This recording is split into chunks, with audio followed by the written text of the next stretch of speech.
Good morning, everyone. The House Elections Committee will come to order. Would the clerk please take the attendance? Chair Cerniglu. Here. Representatives Wagella. Here. Pope. Here. Colzar. Here. Burns. Here. Churches. Smith. Present. DeBoyer. Here. Madam Chair, you have a quorum. Thank you. Representative Burns makes a motion to adopt the minutes from the May 9, 2023 meeting. Without objections, the minutes are adopted. For today's agenda, we will have testimony on House Bill 4076. And here to testify on this bill, introduced by Rep. Fink, is Representative Andrew Fink. Welcome. Thank you, Madam Chair. And thanks to the committee for hearing the bill. This is a pretty simple piece of legislation.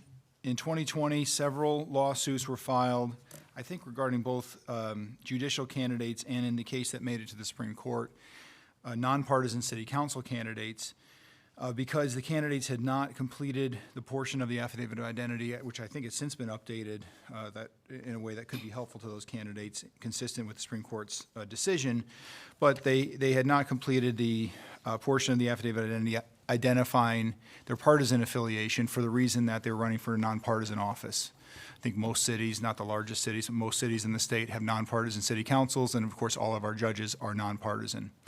So this case made it to the Supreme Court, which decided not to hear the case and left the Court of Appeals ruling intact that the candidates for nonpartisan office did not have to complete this section of the affidavit. But the longest opinion in the case was a concurrence by Justice Viviano encouraging the legislature to revisit and clarify the statute. And so the legislation you have in front of you today, other than some LSB cleanups that they do in every bill, simply says that if the candidate is seeking a nomination or election to a partisan office, the candidate's political party or a statement indicating no party affiliation must be completed in the affidavit of identity. If it's a nonpartisan office, that statement is not necessary. So it's perhaps the simplest bill I've ever introduced, and I'm happy to answer any questions the committee has, and thank you for your time. Thank you. I guess I could have a question. What brought your attention to this? Just hearing about the case and seeing the opinion that Justice Viviano wrote, it obviously would have engendered a certain amount of chaos. When did this opinion come out? In the September of 2022. So it would have engendered a certain amount of chaos had people all of a sudden been disqualified from running in September for offices, the vote for which was in November. And in fact, on September 14th, when this opinion came out, the 6 weeks or the 45 days of absentee voting would have started just a few days after this. So it seems like kind of high stakes poker not to do the legislative fix, given that the only reason the Supreme Court didn't wind up taking up this case was an issue with standing. If that had ever been addressed, then there could have been additional litigation over it. So that's both what brought it to my attention and why I thought it was worth trying to fix in the statute to prevent something like that from happening. Thank you. Are there other questions from the committee? Representative DeBoyer. Thank you, Chair. Just really quick, I mean, historically, and I'm just running through my brain having to deal with that issue potentially, it seems that like recently, perhaps, and when I say recently, I guess I would say the last 6 to 8 years, these kinds of items have really become a political thing. And frankly, I do think that it shouldn't be a political thing. I think common sense had always been that in a nonpartisan office, that obviously the partisan declaration was not required, nor should it be, frankly, in a nonpartisan race. But, you know, I do appreciate the fact that you have taken the time to introduce that bill. And did you see this as a trend that was kind of coming more so than a problem that had existed forever? I would say probably in light of whatever. Now I'm sure you remember having been a clerk at the time, which prop number in 2018. It was a Prop 3 of 2018 was a major revision of our Constitution affecting voting issues in particular. I think the changes there were the source of a handful of disqualifications, well, maybe more than a handful of disqualifications last year, mostly relating to the campaign finance statements.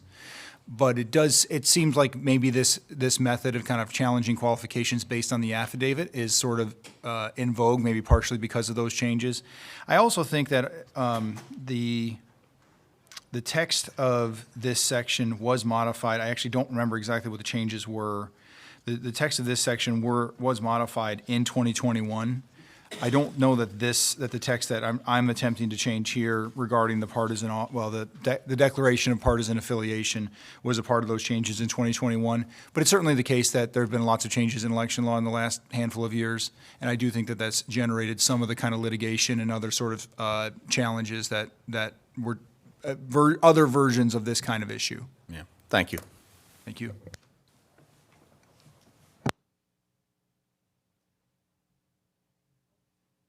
Thank you, Representative Fink. I don't see any further questions, so we appreciate your testimony today. And I am going to read into the record that we have Bill Zagman from GCSI, Michigan Association of County Clerks, in support of the bill. We also have Alicia Moon from the State Court Administrative Office in support of the bill. Monica Martinez from the Michigan Judges Association in support of the bill, and Bill Richardson from PIME is taking no position, and these individuals do not wish to speak. But thank you. Thank you, Madam Chair. The Elections Committee will now go at ease at the call of the chair.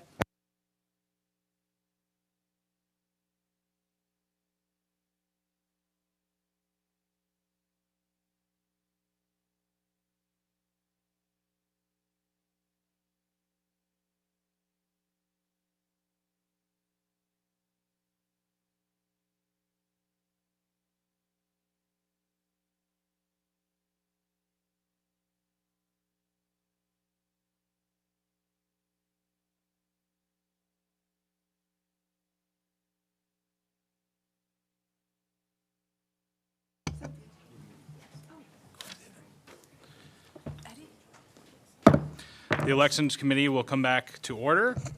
We will now have testimony on House Bill 4234, introduced by Rep. Cerniglu, as well as testimony on House Bill 4230, introduced by Rep. Wilson. Both representatives are here to speak on the legislation.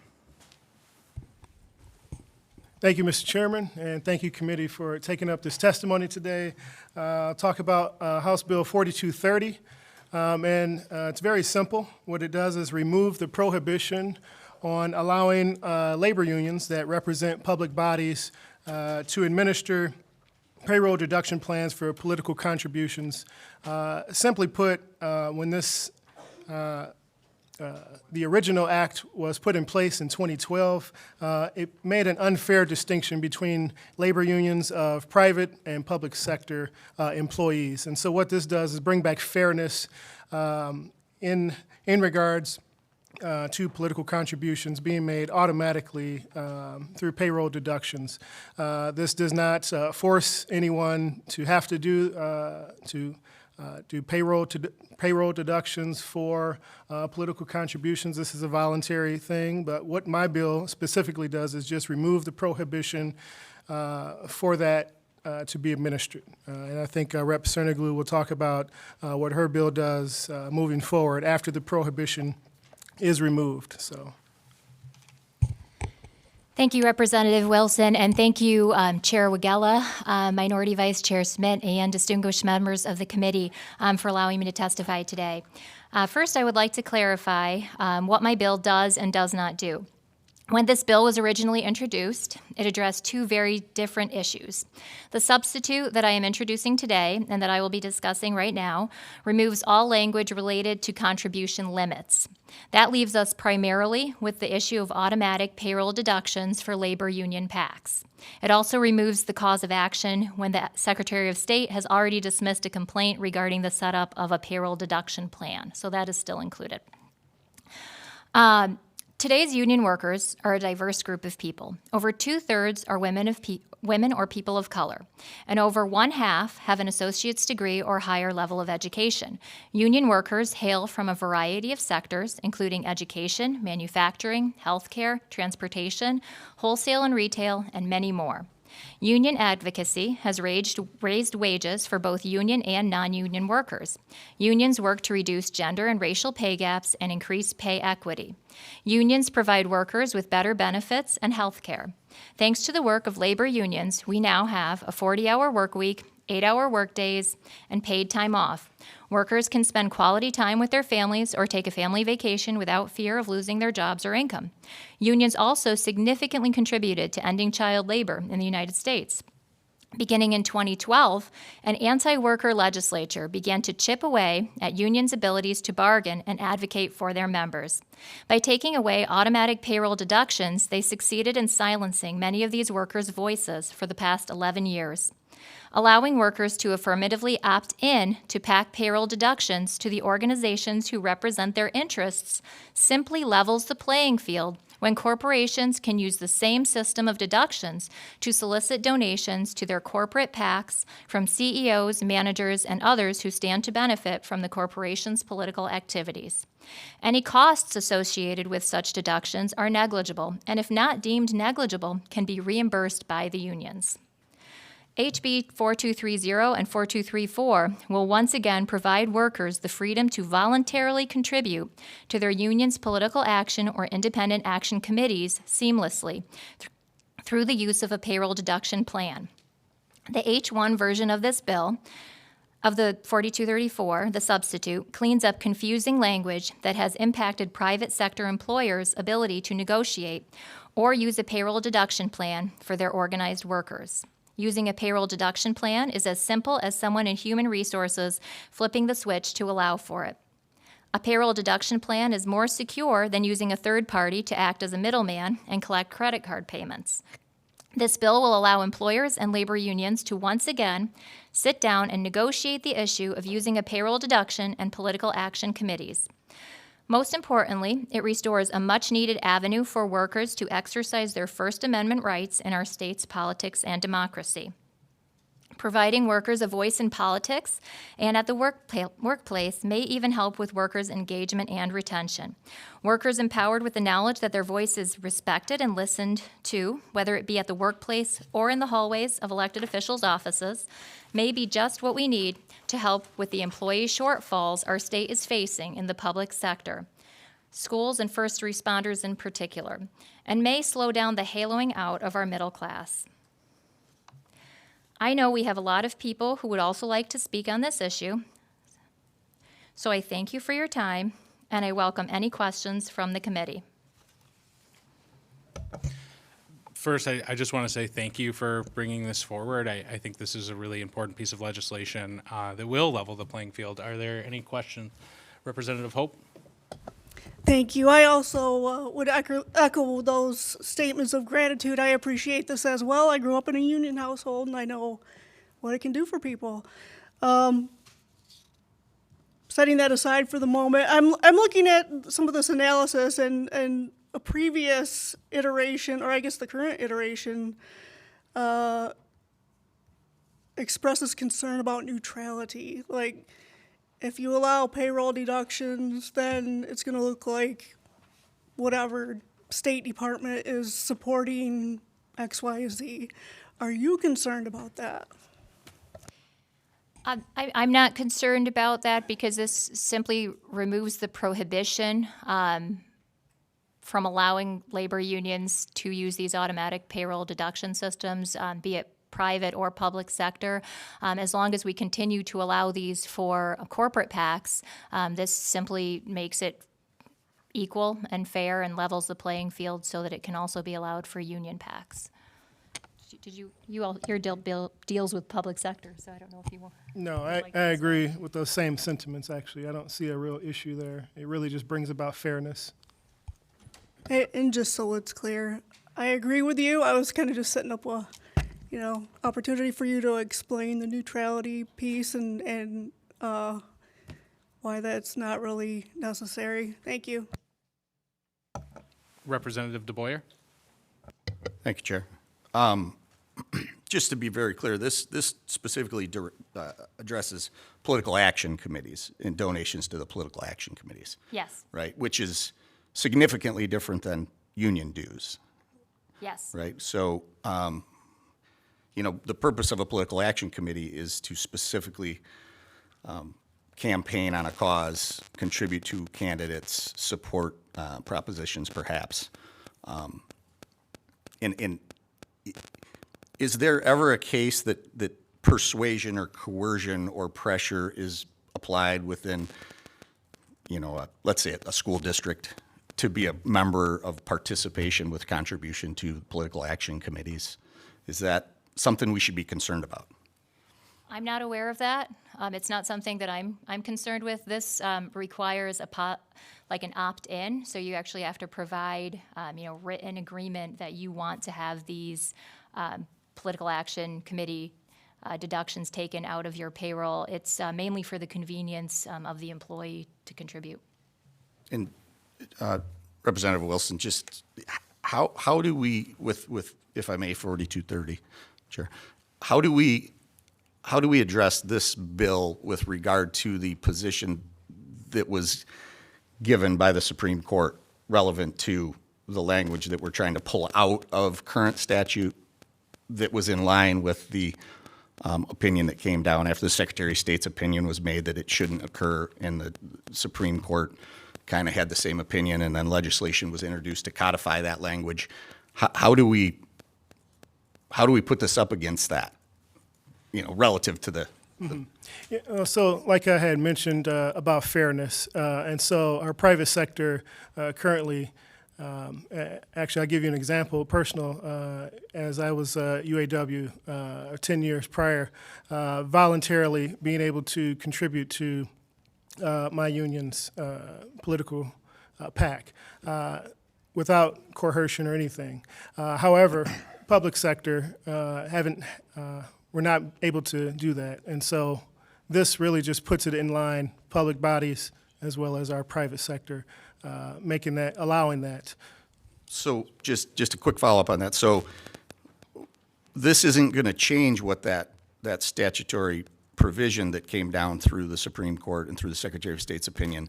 But what it may do is open the door to a lawsuit. Is there a discussion of potentially, a litigation against this to change that opinion?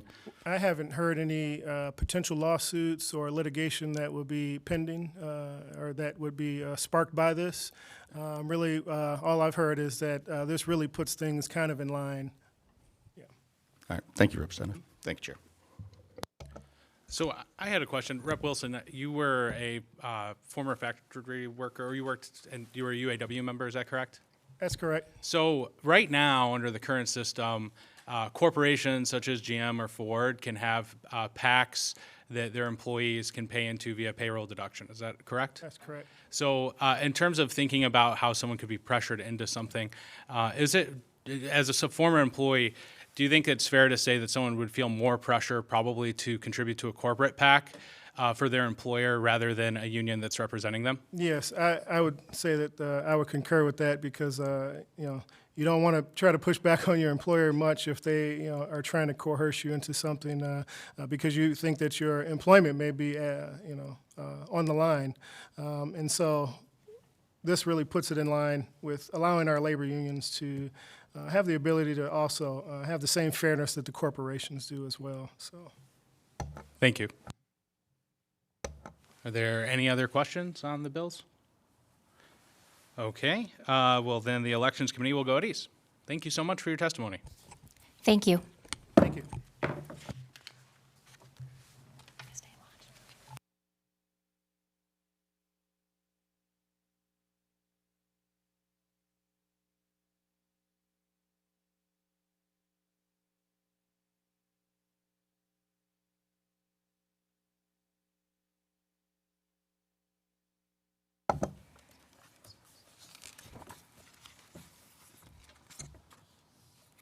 The Elections Committee will come back to order. Here to testify. He's not here, right? Okay. Here to testify on House Bill 4230 and 4234 is Mike Huerta from UAW Local 602. Welcome, Mr. Huerta.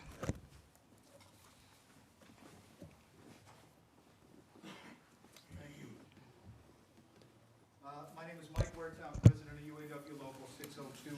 We represent the Lansing Delta Township General Motors workers, and we have about 2,300 active employees at General Motors in Delta Township. We also have about 5,000 retirees. Is the mic on? Sorry, okay, I'm sorry. I can still hear you, but. Okay, I'm pretty loud, I'm a union president, so. So again, we're Lansing Delta Township General Motors facility. We have 2,300, possibly a third shift on the way, so we'll knock on wood for that. But we have about 5,000 retirees, if you remember the old Fisher Body plant right by Sexton High School, that was us too. That's where I hired into in 1997. I have been involved with my union for 26 years. A couple of the important things that I want to point out is when UAW does fundraise for their PAC, it's called V-CAP. Voluntary is what V stands for. CAP is Community Action Program. So this isn't something that anybody's forced into. This is something that you actually have to sign your name and sign into. And you can just as easily say, wait a minute, I don't like what's going on, I'm going to sign out. So all of the funds, any monies raised are done in that manner. So at General Motors for over 10 years now, they have not had an ability to cut a paper check. No one can get paper checks anymore at General Motors. It doesn't happen. So everything is direct deposit, everything is online, everything is electronic banking. That includes charitable givings, that includes United Way donations, that includes our truck payments on our new Chevy Traverses or our Buick Enclaves. So all of those things are done by the company without any real issues every day for the last more than decade. So we don't even have the option to not do that. So I just wanted to make sure that everybody understands that this isn't an additional cost to the company. They're doing it right now. They're doing it for their profitability to keep the new car payments coming in, but also charitable givings in the community. And it allows us to remain able to give that money, should we choose to the V-CAP. Thank you. Thank you. Do we have any questions? I see no questions. Thank you, Mr. Huerta. Thank you. We now have Ray Holman from UAW Local 6000. Welcome, Mr. Holman. Good morning, thank you. Yeah, my name is Ray Holman, representing UAW Local 6000. We represent about 17,000 Michigan State employees, and we have members in all the departments. And the Local 6000 supports House Bill 4230. You know, really it's about basic fairness. You know, it's very inconvenient right now the way the law stands. And if we could remove these barriers, that'd be a good thing. And there was some testimony earlier about all the positive things that the unions do. It's definitely true. But there are also the positive things that public employees do. In our local, we have every profession you can think of, MDs, probation, parole agents, and if we can give all those people a voice with all their expertise and life experiences, I think it's a good thing. So we stand in support of House Bill 4230. Thank you. Thank you, Mr. Holman. Do we have questions? No questions. Thank you. Thank you. Now we have Angelo Moreno from UAW Local 2256. Welcome, Mr. Moreno.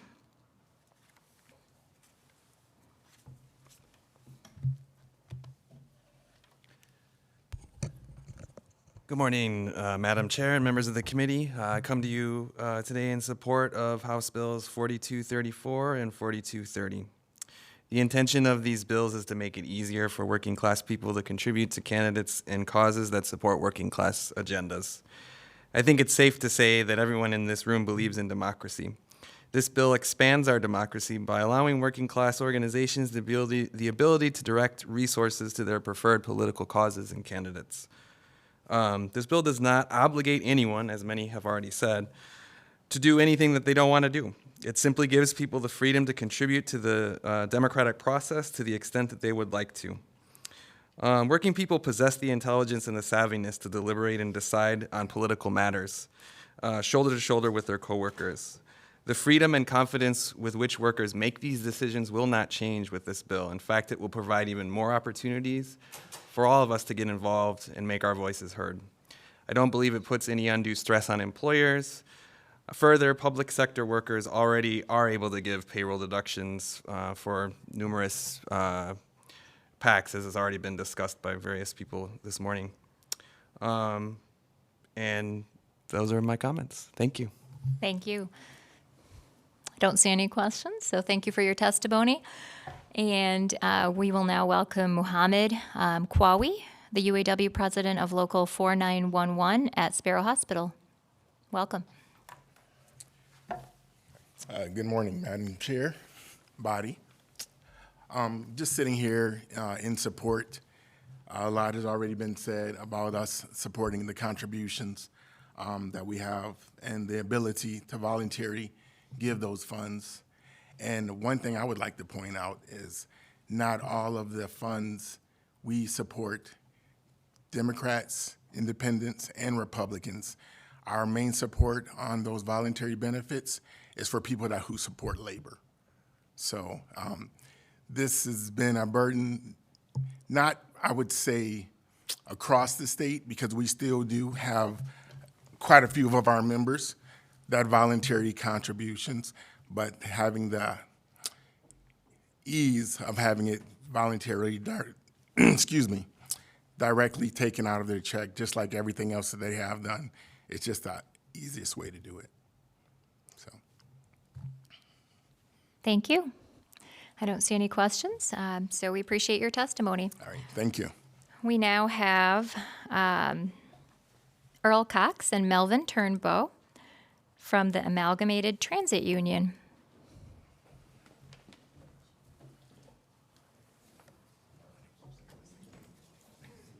Oh, thank you.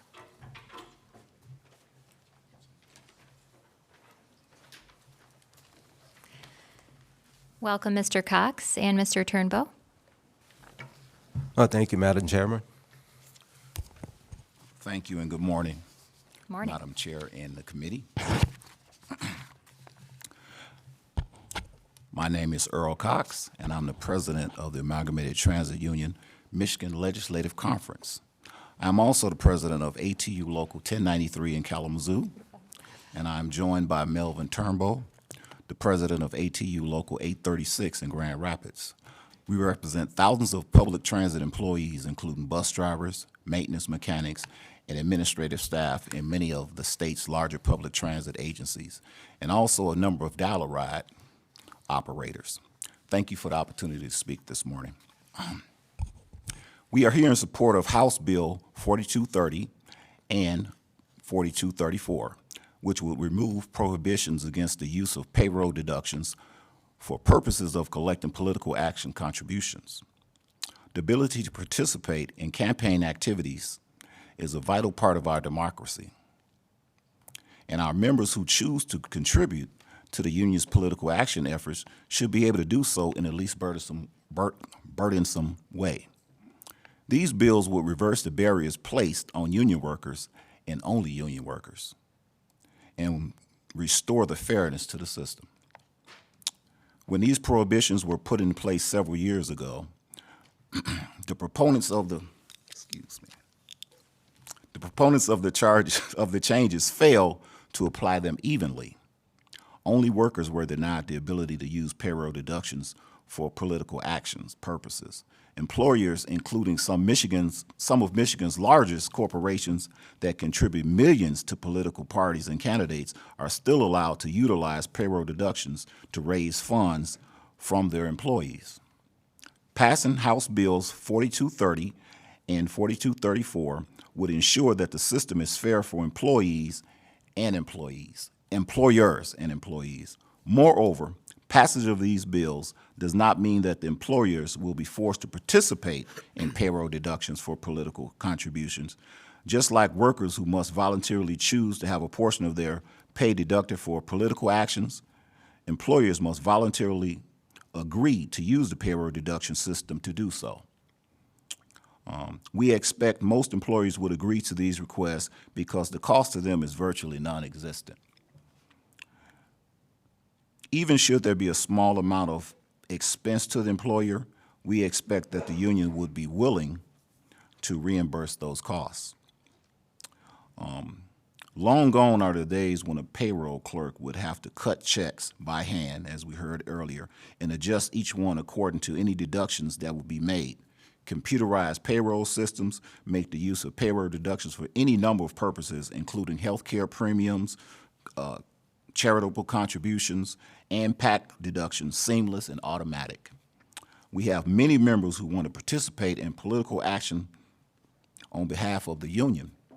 These bills would make it easy for them to do so and would put workers on an even footing with their employers and how voluntary contributions are collected. We respectfully urge support for House Bill 4230 and House Bill 4234. Thank you. And I think Melvin has a few words as well. Thank you, Madam Chairman, and good morning to everyone on the dais. As the brother said a couple of minutes ago, I personally, first of all, let me say I'm the president business agent of ATU Local 836 in Grand Rapids, Michigan. And what I was about to allude to before is the brother said that it doesn't matter whether you're Democratic, Republican, Libertarian, whatever the moniker you want to put. If you are in favor of labor, we'll support you. It has no bearing on it. And one other thing that I wanted to say is these bills remove prohibitions put in place less than a decade ago that restrict union members from being able to use payroll deductions to contribute to the union's political actions committee. The rationale behind that, it just restores fairness. The laws bans unions from using payroll deductions, but still allow employers to utilize it for their own political action fundraising. Some of the largest corporations in Michigan use payroll deductions to collect money from their employees for their own PAC efforts. The bill is not burdensome. Automated payroll systems have made payroll deductions from any number of purposes, including charitable givings, retirement accounts, and insurance premiums. A virtually cost-free endeavor for employers. In instances where the employee can verify expenses for providing payroll deductions for union PAC contributions, the union, as my brother Earl just said, can reimburse the employers for these costs. It's not a mandate. The legislation does not force employers to agree to use payroll deductions for union PACs. They are free to refuse. These bills merely remove a state prohibition against its use for employers to choose to allow it. It encourages participation. These bills remove barriers to participation in the political process for many workers who voluntarily choose to do so. While it is true that there are other ways that payroll deductions to make contributions to a union PAC, why remove the simplest method if both the employee and the employee can agree? So we're just asking you to pass Bill 4230 and 4234. It has our full support. Thank you, Madam Chairman. Thank you. Do we have any questions? Hi. Oh, yes, Representative Wagala. Thank you for your, I think, really detailed and specific and important testimony today. 2012, I was 19. I'm 30 now, and so I'm assuming, as presidents, you've been around. You're probably a little more engaged than I was at that time. And I bring this up for a specific point: the hypocrisy of 10 years ago to say, "Hey, workers, you cannot contribute voluntarily to your own union, but you can to the corporation that is inevitably profiting off of your labor," really strikes me. And I wanted to ask the question: why do you think the law was passed specifically in the way that it was to take away that right for workers and not corporations? And if you had any commentary on that. Well, yes, I've been around since '97, so you got 26 years. In my opinion, I believe it was taken away because there is strength in having political power, and we use our PAC money to support, as Melvin stated, those who support union rights, civil rights, labor rights, and we know that it's important to fundraise to support people that support us, and taking away our ability to support those people would allow those that don't support us to be in office because they have the financial backing that's necessary to put them in those positions. And so it was a technique to weaken our ability to elect someone that would equally represent us. Thank you. Representative Churches? Thank you. Mine is similar to what was just stated, but my district, it contains one of the most densely populated union populations in our state. It just makes me curious, and I wonder, do you think that political donations have the potential to influence the way the candidates govern?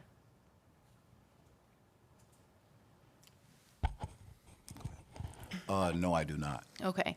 Yes, So if that's not true, if the money that we don't get, so this is a little bit, in order to earn these seats, we have to fund them, right? So if we are funding them primarily by corporations and not listening to the voices of working people, and if the people who are funding our campaigns are corporations, do you think that would impact if working class people weren't involved in the political process as much? Do you think that impacts decisions that we make, or could? I think that those that receive funding, they receive funding from those that they represent or those that have the same ideology that they have. Yes.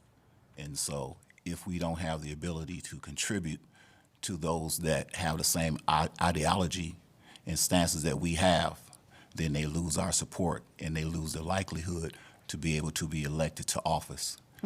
And that those that are led by the corporations would be in office. They would already have those ideologies anyway, but they would just receive a massive amount of support.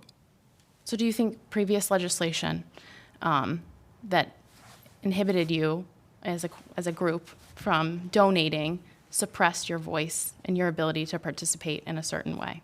Absolutely. We just want a fair playing field. We just want it to be equal. We just want to have the same rights as our employers. Thank you.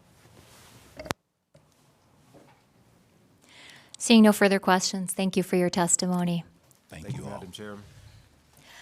So I am going to read some of these cards into the record. We have William Miller in support of the bill from International Union of Operating Engineers, Local 324. None of these are going to be wishing to speak. We also have Don Kettinger from the Michigan Nursing Association in support of 4230 and 4234.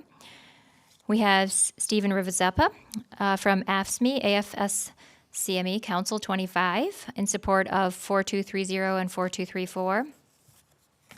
We have Ryan Siebold from the Michigan AFL-CIO in support of 4230 and 4234. Andy Newman from the Michigan Education Association, also in support of both of those bills.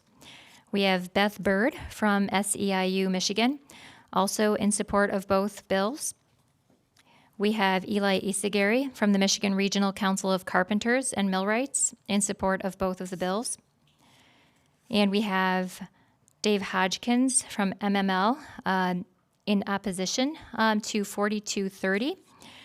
And we have Bill and Cynthia Richardson from PIME in opposition to 4230, 4234, and 4413.